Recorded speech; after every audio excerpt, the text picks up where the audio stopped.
Hello, and welcome to the betterTHINK podcast with Kirk, Conole, managing partner of DCI Solutions.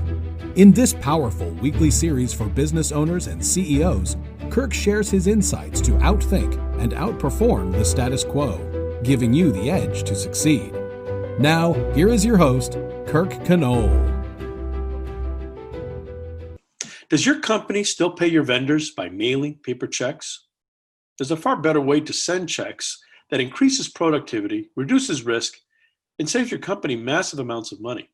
My guest, the brilliant PJ Gupta, talks about his career and the amazing fintech breakthrough that company owners can easily use to dramatically boost their accounting performance. Well, I appreciate this time together. You've got a very exciting company with a great service. And so I first want to ask, if I may, how did you come into this line of work? What drew you into it? I have a background in payments, and my background is I was at Visa, the credit card processor, and I was in charge of Visa's commercial network in North America. And on the face of it, the card transactions just work, but on the inside, I saw it was very kludged together, and this was a while back, but the organization was very risk averse. It was like a bank, and so I wanted to make changes in payments to make them, change things for the better. It was costly, paying 2 to 3%, and the short of it is that I'm here in Silicon Valley, and this is where startups grow. I mean, they grow anywhere in the world, but that's my background, and that's how I got into this. I quit. I resigned from Visa. Now, you were with Visa for many years. What was their primary response to your idea of moving in this direction? It was a lot of reluctance? It's thank you for your time. Wonderful suggestion, and never to be heard back again. No, seriously. I mean, look, it's Visa and MasterCard are a duopoly, and they're doing, they're actually doing good work, and they've evolved quite a bit over the past 8 or 9 years since it's been a while since I've been out, and this is my second foray in the startup world. It's just in general, it's hard for large companies to embrace new ideas because they already have so much going on, and it's innovation, as somebody said, has to happen away from the mothership. So I was, faced with the situation of status quo, which wasn't bad. It was a cushy job. Or I could quit and try on my own. And I said, let's try, because until I build it, until I do it, people will never know. So that was the summary of it. Now, it seems almost unbelievable that you say, I'm going to send a payment to you, and all I need is your name, your email, and the amount of the check. That is true. That is the fundamental thing that we're doing. And I'm sure the simplicity that stuns people, because they're thinking, well, there have to be codes, there have to be logins, there have to be routing numbers and account numbers, or there have to be a lot of other passwords or encryption that has to be done that have to affect the end user. If I don't see it, it's not there, or if it's not there, it can't happen. So how did your simplicity overcome people's expectation that there had to be a certain level of complexity? As the saying goes, it is hard to be simple, or it's hard to be easy, because when you're building something online, the initial wave of internet was just to get something online, and that was efficiency, because prior to that, everything had to be done by paper. But sort of the second wave was, okay, now that I have this online, how do I make it simple? And it isn't easy to do in payments, specifically because there's fraud. How do you make, it's not just about building a simple user interface and a user experience. It's about the two things coming together. How do you keep fraud low? Mm-hmm. and how do you keep simplicity high? And it took us a while, it took me a while in the early days to build and design and come up with a method where we can use the basic communication connections, email and text messaging, or a part of any app, existing app, not having to download new apps, and do the payment securely by basically retracting the complexity in the back end, sort of sucking in the complexity on the back end. And the architecture and the code and the user experience required for this was really what I had started out to do, and now it's in production, and we love it, and our customers love it, and let's see how far we can take this. Mm-hmm. Now, you typically go, you've got both enterprise clients and then small business users, correct? Yep, that is correct. I'm guessing there's some difference in what's driving the decision for an enterprise company versus the decision to use you for a company that might be 50, 100 employees. If there is a difference, can you explain why the motivations might be different? Correct. So the fundamental desire is the same. Actually, they want to increase efficiency and reduce costs. Those are the two things. So at the basic level, it's the same. But for an enterprise, the difference is that they already have an existing slew of ERP enterprise systems that they need this integrated with. For an SMB, it could be something as simple as uploading a file and sending out checks. So we built a system where we cater to both in ways that are scalable for us, because if we build a system where we have to have a human interaction and a long onboarding process for SMBs, it's not going to scale for us financially because those accounts are not that large.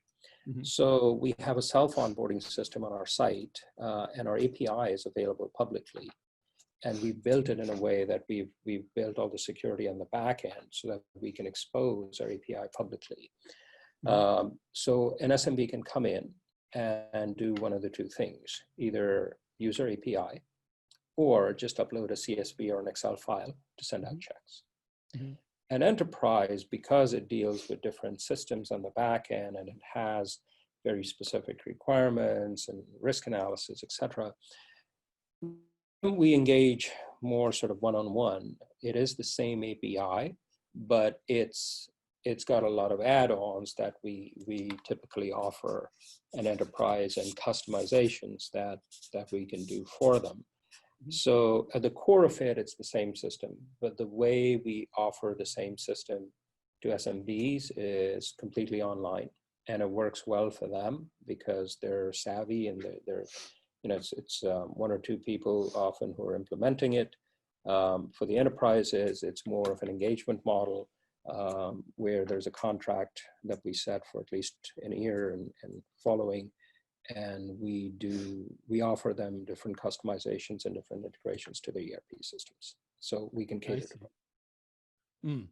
Now, there's you've got this broken out, it looks like, into different value drivers for the client. The issue of lower processing costs versus reduced support calls versus chargebacks. Yeah. So in terms of it looks like the reduced support calls is the highest driver of perceived value for the company. Is that where you've always seen that? Is that from the beginning that's always been the number one driver, or was that kind of an unintended benefit that the client didn't foresee or you didn't foresee? I foresaw it, but the clients foresaw it in sort of step two, because here's where the rubber meets the road. At the initial phase, you mail out a paper check. The retail cost of sending out a paper check is not that high. You can get it for $1.50. But what really kills people in paper checks is the 1%, 2%, 3% exceptions. Check is in the mail. I didn't get the check.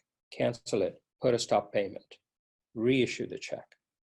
The cost of that exception, when you add in all the people that are involved and everything, and the process and the stop payment, is more than $100. Now you start amortizing all of those costs over the actual cost of sending paper mail. So there are two parts to this. The first one is very easy, and the customer got it. They knew it up front.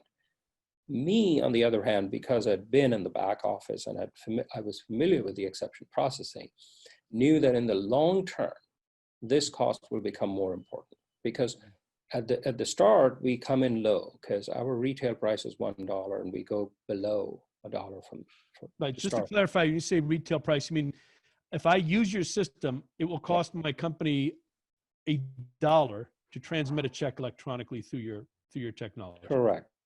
All inclusive, or less. Now, if you're doing volume, if you're doing hundreds of checks or thousands of checks, then we give you a lower price. Mm-hmm. So let's just say between 50 cents to $1. If you send a paper check, it's $1.50, and there's hardly any discount for volume because the postage doesn't change with volume, not much, maybe a few pennies. So at the outset, it's cheaper to begin with. But the real cost savings come in efficiency when you're saving on all these processing costs, because with the online digital checks, there are no exceptions. It's both parties get notified in real time. The recipient gets the message and the sender gets a notification when the receiver actually opens the mail. We record the source IP address and the timestamp and the browser that they're using. So that serves as proof of receipt of payment, effectively a certified mail type of receipt. And all of that is included in our price. So when you add all those things up, the total cost, it becomes dramatically more cost efficient and efficient overall. Got it. Understood. So if I can analogize this, it's like if somebody's got a paper check system, it moves like a wheel. It turns, it spins, it runs, but it's maybe getting a flat tire 3 times out of every 100 turns, right? And so every time it gets a flat, it's got to pull over and $100 worth of energy is lost repairing that flat. And so if you turn the wheel 100 times, you might go maybe half a mile, but you've got 3 flats during that time, right?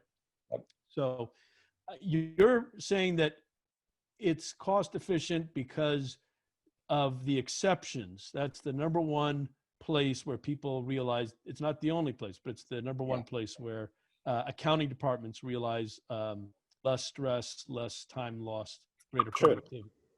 And now it's been well documented. Goldman Sachs did a study last year where they said, what is the actual cost of sending a paper check? And it came out to be somewhere between $5 to $10.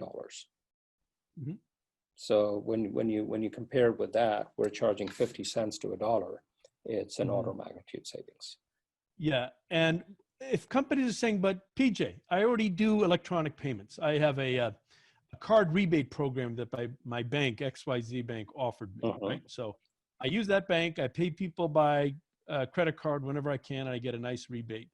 Why would that person want to pay attention to electronic check? Continue with what you're doing. We also have, so when we send you a digital check, there are 3 options built in. You can print it out. You can ACH deposit it. You can push to card, get instant pay. Those are the 3 that are there. If you want credit card type payments, that is the 4th option. We haven't publicly announced it, but that is also an option with digital checks. The difference is that with digital checks, you bypass all the pain of onboarding the recipient. If you are paying with, if you're dispersing using credit cards and so forth, you still need to have some system where you onboard the recipient and go through that. But with digital check, the payor can choose which option they want to enable for the recipient. And we will, like so many others, offer the credit card virtual card option. And then the payer has a whole slew of different options that they can offer. Certainly. Now, the payee, I'm going to decide is good. I'm going to surmise, if I'm going to be receiving payment, I don't want to give up 2% to the credit card company or whatever the total number is. So I'll gladly take check by electronic means. I just may not be familiar with it. It may show up as a payment one day, and maybe I didn't even solicit this. I have to be onboarded to take card payment, but you can actually pay me and say, Kirk, your payment is now in your email inbox. Yeah. And so I might be, I guess there's some people who get paid that way and they're a little surprised to see the check, and maybe do they ever question, where does this come from? I'm used to taking payment by credit card. I'm not used to seeing payment this way. So as you can tell, when we've done millions of checks, we've been through a lot of these use cases, and it's always interesting. We let the payor decide. That's sort of our philosophy. Payor decides, okay. The payer decides what options to offer. Now, the place where virtual cards or credit cards have become very popular is, let's say I'm a small business, my invoice for, pick an amount, $5,000 is due on November 30th. Mm-hmm. Joe Random or some large company, Inc., is making the payment. Some large company, Inc., sends me a digital check that says, hey, Joe Random Enterprises, LLC, mm-hmm. if you wish to get your payment today on November the 13th, you can get it on a credit card. If you wish to get your payment on the 30th, if you wish to wait till when it's due, then you can deposit this check in your bank account. This is a post-dated check for November 30th. Mm-hmm. So now the payee has a choice, free of cost. I mean, they will still get the full payment, but they will get it on a credit card if they choose today. And if they use the credit card, then the merchant that they're using the credit card at will pay 2 to 3% for processing the card. So they're still not paying it, but they're restricted in terms of, they're now having to deal with the card as opposed to having it in their bank account. Certainly. So I'm guessing that if I'm the payor, I might say, I'm willing to pay you today by card or pay you by electronic check in 20 days. That is their use case. And so what's in it for the payor? Well, a part of that percentage comes back to the payor. So payor is able to remit the funds earlier, because the payor actually ends up making money sometimes, or at least breaking even. It doesn't cost the payer to anything to make the payment, and sometimes they end up actually making money, which is why cards are becoming more and more popular from a payer side. Payers want to do that. Right. But if I'm the payee, then our advice as a fully objective advisor to the business that is the payee is convert your electronic card payments to electronic check payments, and don't forfeit that 2%, give or take dollar. And you'll actually have just as effective accounting, and maybe even better control of your receivables this way. Yeah, look, I mean, that's good advice. I mean, that's the advice I would take. What we're doing is building a platform, and instead of us sort of, forcing our advice or even offering it, we're letting the payers and the payees decide what is mutually that they want. If the payers want the payee to have this option, and there are different use cases. There could be a payee which is in dire need and they just want it right now, and if they have the option, have at it. And then there's others who will say, look, this is fine, but I'm willing to wait till the end of the month because I don't want to dispense with, I don't want to be restricted by using those credit cards or whatever it is. So it's let the payment maker and the payment receiver decide is the way we go about it. Gotcha. And where do you see your technology evolving in the year, 2 years ahead, without giving away anything secret? What's the next step in 2021, 2022? Where will we see this lead to? All over. Why not? I mean, I'm hoping it becomes a household name, and here's why. Because look at it this way. Somewhere between approximately 2/3 of adult American population has received at least one paper check in the past 18 months, whether it's from an insurance company, whether it's an account that they closed with Comcast or service provider, a bank account that they closed, a class action distribution. all of these and or a rebate. There are multiple use cases where large companies have no way to send out payments effectively and efficiently unless they resort to a paper check. Mm-hmm. And when you look at the demographic of recipients, it's all over. So we are making life easy for the individuals as well as for the businesses by enrolling businesses to use our services. So if you have to get a rebate, if you are closing your ISP account, if you are getting a class action disbursement, and if you provided your email, that money is automatically going to be in your bank account. Mm-hmm. You will not get a paper check. You won't have to let that check sit on your desk for like, $22.33 check sitting on, I got to take a picture of it, take a picture of it 2 or 3 times and wait 2 or 3 days. All of that goes out. And life becomes simpler and we become happier that we've changed things for the better. Very That's good. what we hope in the next, the sooner the better, but realistically it'll take 1 to 2 to 3 years. Gotcha. Okay. And in terms of the services that are not being offered by your firm today that you expect to be maybe on market, commercially available in 3 years, what seems to be the next step or the next phase in the evolution of your service offering? Where do you see that going?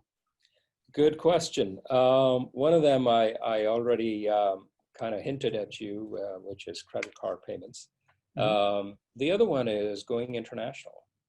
We are getting a lot of requests from Canada and various other countries. So this is not just a problem here in the US. This is payments disbursement is a problem almost world over. And as the world is moving digital and online, the opportunity is huge. So those are some of the things that we're going to be working on as the future rolls on. And then you're going to see us also expanding horizontally in terms of different industries that we can go after. Payroll checks, all right? Why is it that somewhere between 30 to 40% of Americans still get paper checks for payroll? That's they're uncomfortable with direct deposit. They just have never. And the reason, one of the reasons is because of the overbearing enrollment process. If they're given a choice and if somebody makes it simpler, at least a percentage of them will come online. Now, what do you forecast that conversion to be? Let's say I'm in a company. I have a company with 1,000 employees. Yeah. And let's see, maybe of the 1,000 employees, 200 accept direct deposit. Would that be a rough equivalent to where you typically see the market? About 20% of employees comfortably accept direct deposit? It depends on the demographic. I mean, if you look at the tech savvy sort of large city areas, New York, California, or really a larger city sort of anywhere in the country, the percentage is higher. It also depends a little bit on the industry and the job description. But 20% is on the lower side. We're seeing in tech industries, for example, it's almost the other way around. 80% have direct deposits. So we are seeing very good conversion because we offer 2 different options. One is print the check, and the other one is direct deposit. Okay. We're seeing the numbers are sort of confidential, internal, but I'll give you a hint. We're seeing a large majority choose the online option because of the user experience that we've created that is simple and easy. So if we can continue to take that majority from, let's just say majority, 2/3 majority to 3/4 to 4/5, all the way through over the next few years, then I think we're achieving our goal.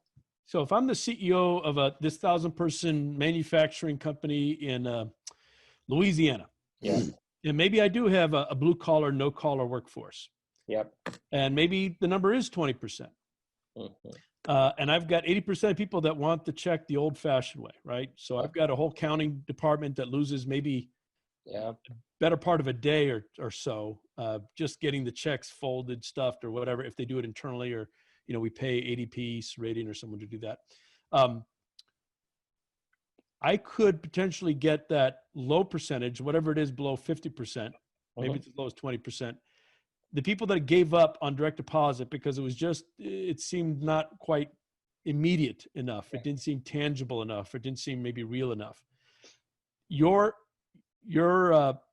I don't even call it onboarding because it's not your typical onboarding at all, but your ease of use, you're saying, makes that percentage, which could be under half, easily approach the 70, 80% adoption rate?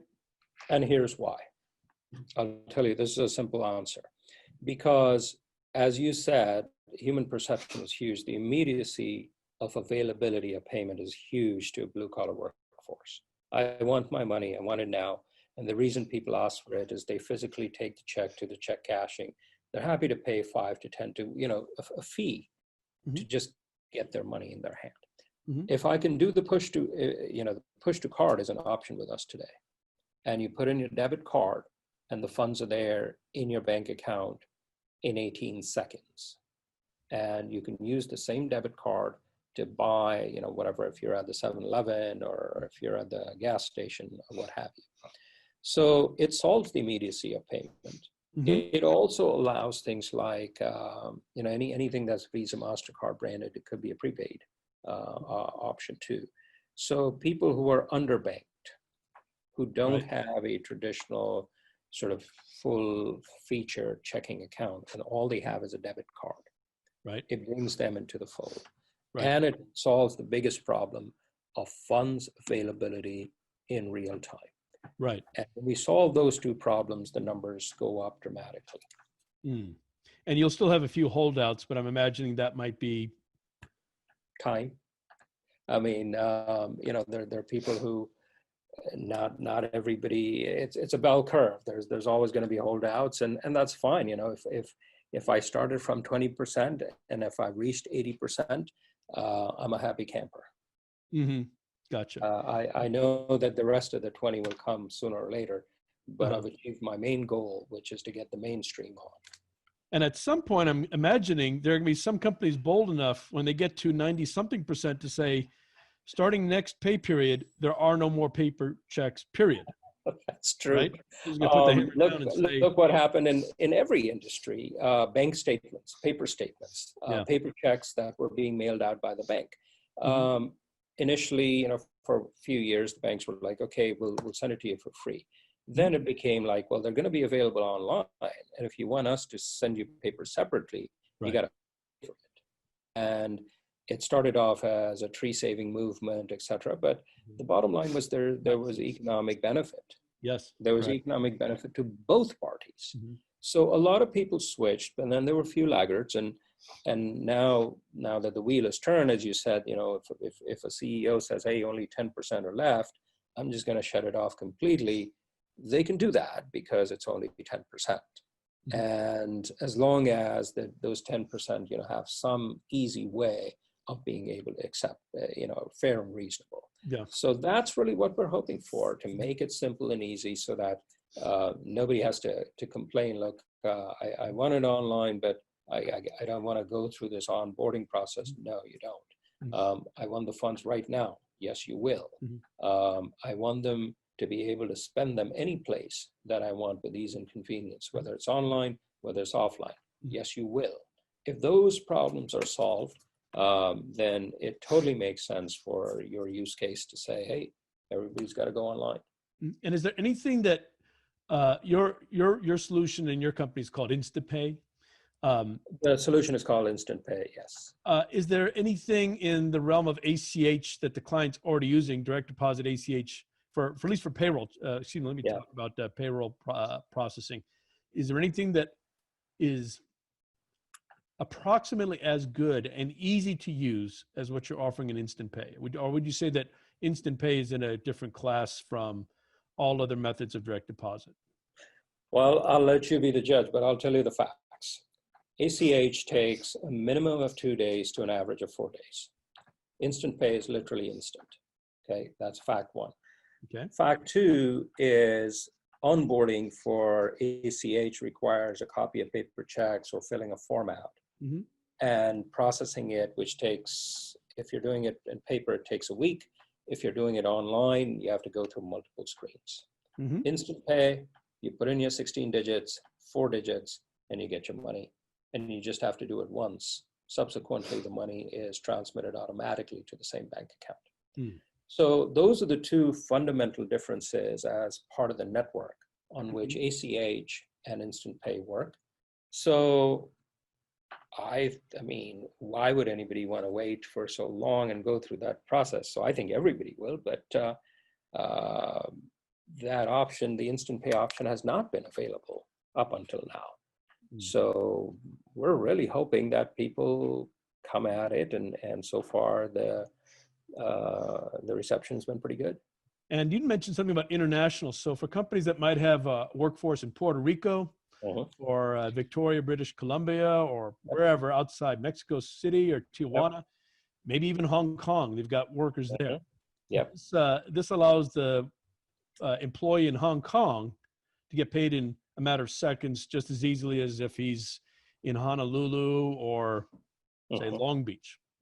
That is absolutely correct. It's one of the things, wherever there's a Visa MasterCard network, and we do need to enable one country at a time. But once we do, it's literally instant. I mean, if you were at Hong Kong airport buying something with your Visa MasterCard, that transaction is no different than if you were in New York at John F. Kennedy Airport buying something with the same Visa or MasterCard. Similarly, when you're pushing out payments, if you are in small town Louisiana versus Puerto Rico, it's the same network, and it's about the same time. It's literally instant. So and that will be huge. And one final question as it relates to fraud and security. There's going to be people listening saying, well, there's just got to be some way, just like if somebody gets a hold of your credit card, they can run off to Walmart and they buy a bunch of electronics. There's got to be somebody out there figuring out a way to get in the loop and have checks emailed to them, for millions of dollars at my company's expense. So because they can't see all the wheels, you've kept all the wheels well out of sight, so they all turn, but nobody sees it. How do you show them the security wheel, the security gears? How do they get a that? That's a good question, Kurt. So if you look at the picture of the check that we send you, did we send you a sample check? Yes. We'll send you some more. We'll send you a live one. Send me some real checks. One with Instant Pay enabled. Okay. If you look at it carefully, you'll see that it's got all the elements of a check, except that one element is missing, which is the bank account number. And as a result, we've cut down fraud, because if you use the two options, paper and direct deposit, we have very low fraud, but the only fraud that we've ever had has come from the paper option. Our ACH direct deposit has been close to zero. And that's because we've designed security from ground up, which is kind of my background in network and security at Visa. And those were the things that I learned, and I had the luxury of building the system from ground up. So as any engineer will tell you, that it's so much more difficult once a system is built to slap security on it. Right. You have to design it from sort of ground up. The one analogy that I think one of the CEOs used was, when you're designing a car, you can't make it safe by padding it with pillows. You have to build the airbags when it's being designed. So we've designed security from ground up. We take all the data at rest, and transit is encrypted. We don't expose sensitive information. And we worked out through collaboration with other companies, multiple ways where we can do detection in real time as the email is going out, as the check is being cashed, whether the recipient is legitimate or not. And again, proof of the pudding is in the eating. We've done millions of distributions, and so far, it's been pretty good. I mean, our fraud rate is remarkably low. Now, are you at liberty to say what the rate is, or is that I'll give you again, we need to keep the exact number confidential, but I'll give you a range so that you have some idea. It's in 0.0x%. So it's less than it's somewhere between 0.09 to 0.01. It's in the second digit after the decimal. okay? And it's lower than industry standards. It's much lower than what PayPal has. PayPal's a public company. They release their numbers publicly. Okay. I think they're at 0.2% or so, something like that. So you're less than half of PayPal. Yep. The question will be then, how do you remediate when a fraud does occur?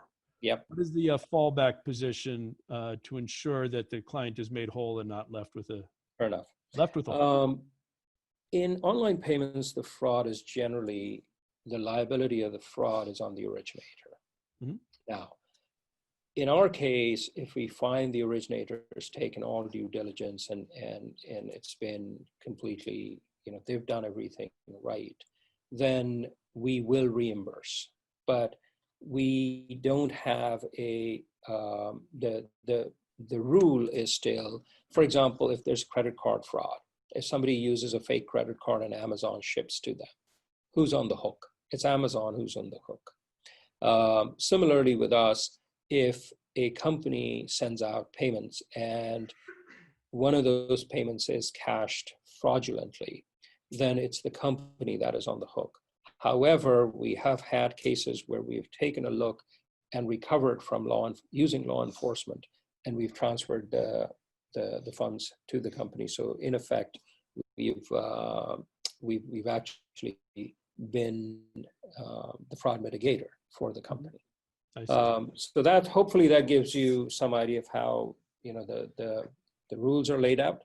And again, fortunately, we haven't.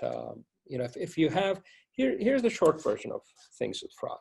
Regardless of who the rule says is liable, if there is fraud using any mode, that system's not going to work. Because if we finger point that, hey, it's your responsibility, then it's not a scalable solution. The system has to be virtually fraud proof. It's never going to be completely, because there's always going to be one guy who's going to figure out something. But what we do is we use risk management. So $100 check versus a $10,000 versus $1 million check have different risk levels. And we control risk based on the amount and other factors. And fortunately, we've done a good job of keeping the thresholds so that we haven't had any fraud on the higher amounts. And the lower amounts, of course, are much more workable. And the companies that we've worked with have been happy to use it because it's less than industry average. I would imagine at some point somebody might even be willing to buy, for lack of a better phrase, an insurance policy to cover those. With all the money they save. We I mean, like any company, we have insurance, so it's covered. We hope we never have to use it. I don't think we will. So yeah, that's what we do. Excellent. This has been very helpful. I think you've done a great job of showing us where the advantages lie, where some of the sticking points might be, and really appreciate the breakthrough that you're making available to people who, again, lose their accounting department sometimes for hours at a time for something as remedial as stuff we used to do in the 50s and 60s, mailing out paper checks. Well, I appreciate you taking the time, Kurt. It's we can get our message out. Love your podcast. And how did you find it? Somebody you know how it goes. I know a guy who knows a guy, and that's how I meet a lot of people like you. Somebody said there's somebody who knows somebody, you need to talk to him, and that's when we reached out. And, Interesting. Yes. Yeah. Very good. Very good. Well, let us know if you have any questions. We are. I'm so thankful, Kurt. I would love to to stay in touch with you and be a part of your podcast. And we'll keep you, Vin and I will keep you up to date on our product releases. We send out a newsletter once every quarter. Perfect. Yeah, it was. We'll put you on our list. How's that? That sounds great. I'm looking forward to it, and we'll be talking very soon. Thanks so much. All Peter. right. Thank you so much. Have a great afternoon. Yep. Adios. Thanks for listening to Better Think with Kirk Conole. Join us next week for more tips from Kirk, and check out our next episode at betterthink.co.